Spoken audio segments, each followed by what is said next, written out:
बिस्मिल्लाहिर्रहमानिर्रहीम। Hello student, welcome in my class. तो student, जो आज हमारा टॉपिक है वो है absorption and emissions of radiation. हम जो लेज़र पढ़ रहे हैं, पहले हमने जो प्रीवियस लेक्चर में हमने पढ़ा था कि उसकी इंट्रोडक्शन क्या होती है। आज हम पढ़ते हैं एब्जॉर्प्शन एंड एमिशन में। जो एमिशन है वो लेज़र में कैसे होता है हम देखते हैं, उसका प्रोसेस पढ़ते हैं। आइंस्टाइन ने स्टूडेंट हमें बताया कि जो इलेक्ट्रोमैग्नेटिक रेडिएशन है वो इंटरेक्ट करते हैं किसके साथ? With matter.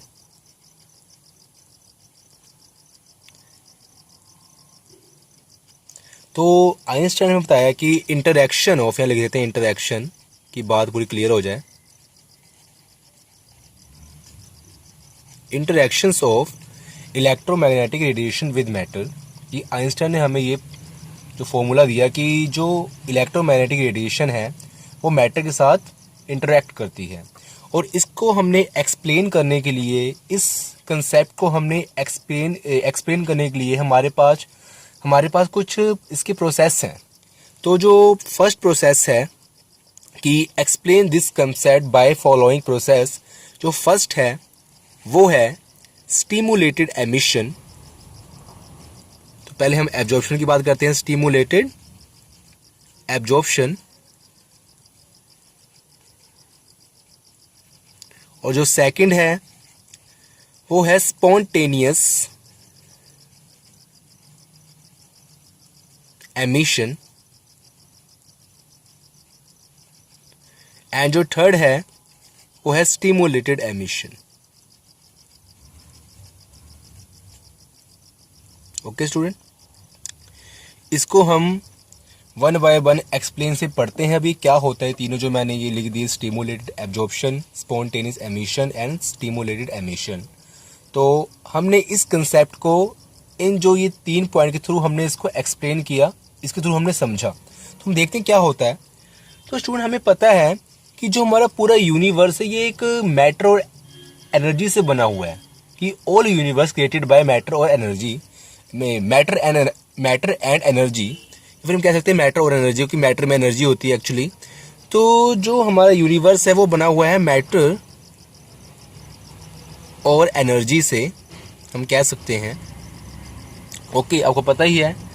और हमें पता है कि मैटर और एनर्जी में क्या होते हैं, हमारे मेनली जो पार्ट होते हैं वो होते हैं सॉलिड, लिक्विड और गैस।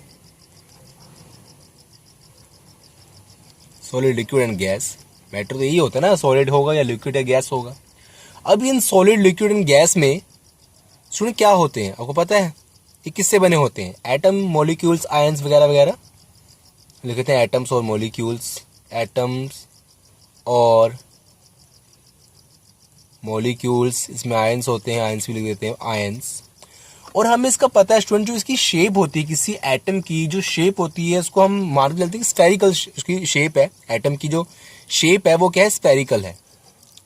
जो उसकी शेप है एटम की वो क्या है? स्फेरिकल है। ओके, तो ये जो शेप है एटम की, जैसे ये न्यूक्लियस है, contain positive charge and neutrons, ठीक है, फोटॉन्स एंड न्यूट्रॉन्स। उसके आसपास होते हैं ऑर्बिट, जिसमें कि जो इलेक्ट्रॉन होता है वो रिवॉल्व करता है। मान लो कि हम बात कर रहे हैं हाइड्रोजन एटम की, इसकी कॉन्फ़िगरेशन क्या होगी? 1s1। अगर हम बात करते हैं हीलियम एटम की, तो इसकी जो कॉन्फ़िगरेशन क्या होगी? 1s2। ओके स्टूडेंट, तो आपको बात ही समझ आई। हमें पता है कि हाइड्रोजन की जो हाइड्रोजन का जो एटॉमिक नंबर 1 है और हीलियम का 2 है। ऐसे ही अगर आगे हम चलते आए, हाइड्रोजन, हीलियम, लिथियम का 1s2, जैसे लिथियम हो गया तो 1s2 2s1। ओके, तो ये हो गया हमारा लिथियम का। और हमारा जो ये ऑर्बिट में जो फर्स्ट जो हमारा ये ऑर्बिट है आफ्टर न्यूक्लियस, जो ये न्यूक्लियस के फर्स्ट ऑर्बिट है हमारा ये वाला, इसकी जो कैपेसिटी है कोई भी इलेक्ट्रॉन करने की वो होती है 2। वो क्या फॉर्मूला होता है?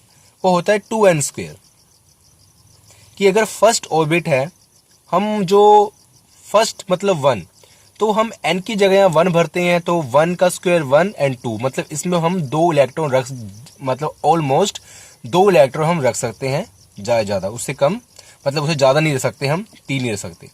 सेकंड जो हमारा ऑर्बिट है, अगर यहाँ हम 2 पुट करते हैं n की जगह, तो आएगा 4 और 8, तो हम सेकंड ऑर्बिट में 8 इलेक्ट्रॉन रख सकते हैं। और थर्ड में हम क्या, कितना होगा थर्ड, जो थर्ड ऑर्बिट है, 3 3 9 18 हम इलेक्ट्रॉन इसमें रख सकते हैं। हम बात करते हैं हाइड्रोजन एटम की, मतलब यहाँ पर कहीं इसका इलेक्ट्रॉन है, तो इस टाइम जो ये इलेक्ट्रॉन है, अभी इसको हम बोलेंगे कि ये ग्राउंड स्टेट का इलेक्ट्रॉन है, कि जो इलेक्ट्रॉन है वो अभी ग्राउंड स्टेट में प्रेजेंस है। ठीक है, तो इसको हम बोलते हैं, जो ग्राउंड स्टेट की जो एनर्जी है वो हम मान लेते हैं E1। ओके स्टूडेंट, तो ग्राउंड स्टेट की मैं थोड़ा आपको बाहर लिख देता हूं कि एनर्जी है वो कितनी है, E1। अब हम क्या करते हैं, इसको हम एक्सटर्नल कोई फोटॉन्स की एनर्जी हम देते हैं, फोटॉन्स में स्ट्राइक करता है, एनर्जी देते हैं, तो ये जो एनर्जी होती है स्टूडेंट, ये या तो इलेक्ट्रिकल भी हो सकती है या फिर थर्मोडायनेमिक भी हो सकती है। ठीक है, थर्मल एनर्जी या फिर इलेक्ट्रिकल एनर्जी भी हो सकती है, कोई भी हो सकती है। तो जब इसको एनर्जी ये मिलेगी इस इलेक्ट्रॉन को, तो ये क्या करेगा, ये लोअर लेवल स्टेट से हायर लेवल, ये कह सकते हैं एक्साइटेड लेवल स्टेट में जंप करेगा और ये इधर आ जाएगा।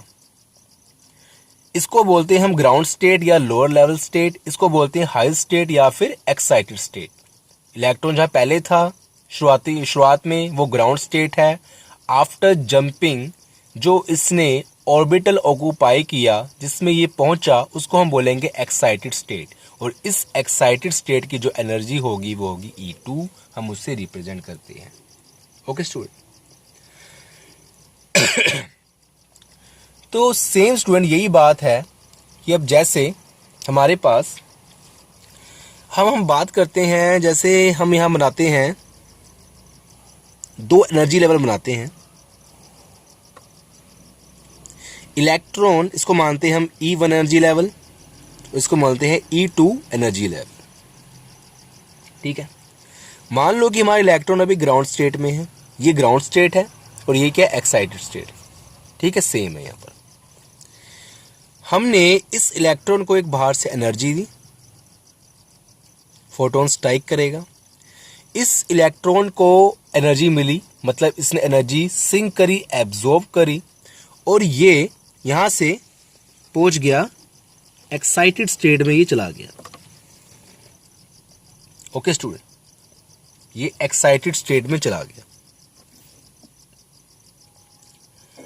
और स्टूडेंट जो ये हमें फोटॉन्स हमने दी, इसकी जो एनर्जी होगी वो होगी h बार ओमेगा। ओके, जब इसको हमने एनर्जी दी, ये एक्साइटेड स्टेट में चला गया, तो इस प्रोसेस को हम बोलेंगे स्टिमुलेटेड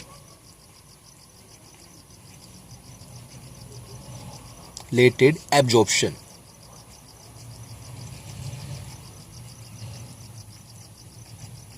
ओके स्टूडेंट, हमने इसको स्टिमुलेटेड एब्जॉर्प्शन इसलिए बोला बिकॉज इलेक्ट्रॉन ग्राउंड स्टेट में था, एनर्जी आई बाहर से, मतलब फोटोन आया, स्ट्राइक किया, इसने जो फोटोन की एनर्जी एब्जॉर्ब करी इलेक्ट्रॉन ने, और ये नेक्स्ट स्टेट जो हमारी एक्साइटेड स्टेट है वहां चला गया।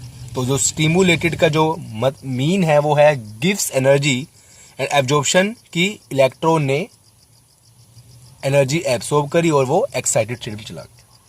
सेकंड जो हमारा स्टूडेंट है वो हमारा है, जैसे हम मान लो कि हमारा जो इलेक्ट्रॉन है वो एक्साइटेड स्टेट में है। ठीक है ना, इलेक्ट्रॉन है वो हमारा एक्साइटेड स्टेट में है, मतलब E2 स्टेट में है, ये भी 2 लेवल स्टेट है हमारा। तो अब इलेक्ट्रॉन क्या करता है कि जो ये एक्साइटेड स्टेट है ना, ठीक है स्टूडेंट, ये इसका जो लाइफ टाइम है ये बहुत कम होता है, जो इसका लाइफ टाइम है तो ये काफ़ी लेस होता है। इसका life time almost 10⁻⁻⁸ second average life time होती है इसकी। मतलब ये नहीं कि पर्टिकुलर ये होती है, कईयों की 10⁻⁻10 भी होती है, कईयों की 10⁻³ भी होती है, बट हम एक एवरेज मान के चलते हैं कि अप्रोक्सीमेटली कि इसकी जो एक्साइटेड स्टेट का जो लाइफ टाइम है वो काफ़ी लेस है, 10⁻⁻8 सेकेंड है। तो इलेक्ट्रॉन क्या करता है, यहाँ ज़्यादा देर तक जो ये एक्साइटेड स्टेट में गया यहाँ से यहाँ पर और यहाँ पहुँचा, हम अब इसकी बात कर रहे हैं, तो ये ज़्यादा देर तक यहाँ नहीं रुकता, ये वापस क्या करता है, अपने ग्राउंड स्टेट में जाता है। ठीक है, जैसे कि आप कह सकते हो कि आप काफ़ी ठंड पड़ रही है और धूप निकली हुई है, आप धूप में बैठे हो, ठीक है ना, कोई आपको बोलेगा कि जाके कुछ रूम में काम कर लो और बहुत ठंड है, तो आप करोगे, आप थोड़ा सा हिचकिचाओगे कि नहीं मैंने नहीं जाना। अगर आप चले भी गए तो जल्दी जल्दी काम निपटा के आप वापस आके धूप में बैठ जाओगे।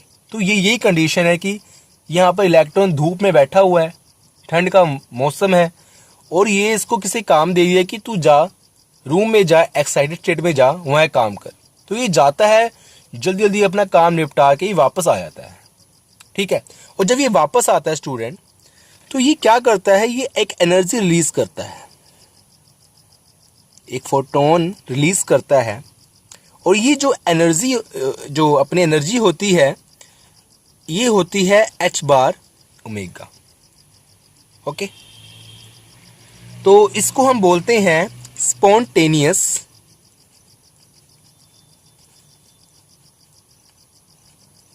एमिशन, क्योंकि इसमें एमिशन हुआ, जो हमारी एनर्जी एमिट हुई, इसमें हमने बाहर से एक्सटर्नली, हमने जैसे फर्स्ट केस में हमने एनर्जी दी थी, इसमें हमने कोई एनर्जी नहीं दी।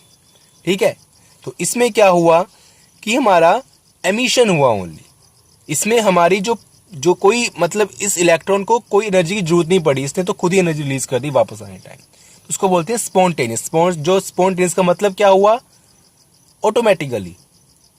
ठीक है, और एमिशन पता है कि ये जो एनर्जी एमिट कर रहा है। ओके स्टूडेंट, और जो हमारा थर्ड है स्टूडेंट, यहां कर लेते हैं हम,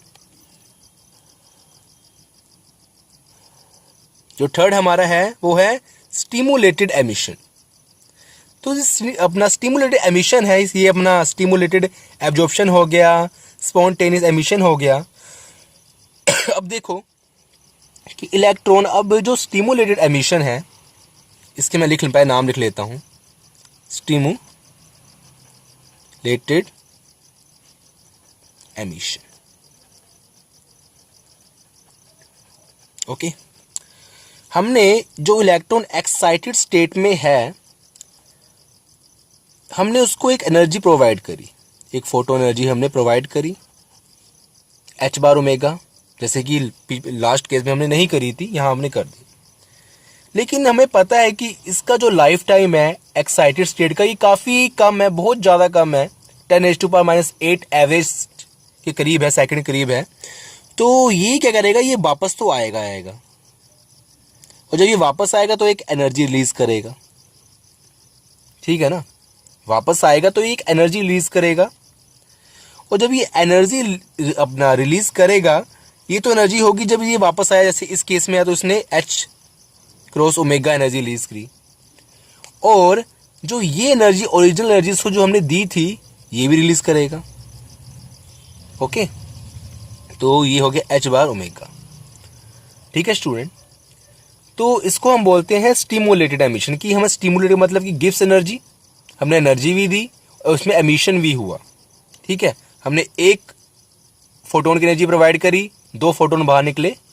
ठीक है ना, 2 फोटोन बाहर निकले। तो इसको अगर हम आज इतना इसको करते हैं इस लेक्चर में, आगे इसको हम और अगर हमें अगर रिक्वायरमेंट हुई तो इसको हम और एक्सप्लेन से पढ़ेंगे कि आगे ये 2 अगर किसी इलेक्ट्रॉन टकराएंगे तो कितने करेंगे, आगे लेक्चर में हम करेंगे इसको। ठीक है, तो आज हम इतना रहते हैं, अभी स्टार्टिंग है तो होली होली हम सब करते हैं। ओके स्टूडेंट, खुदा हाफिज, गुड बाय।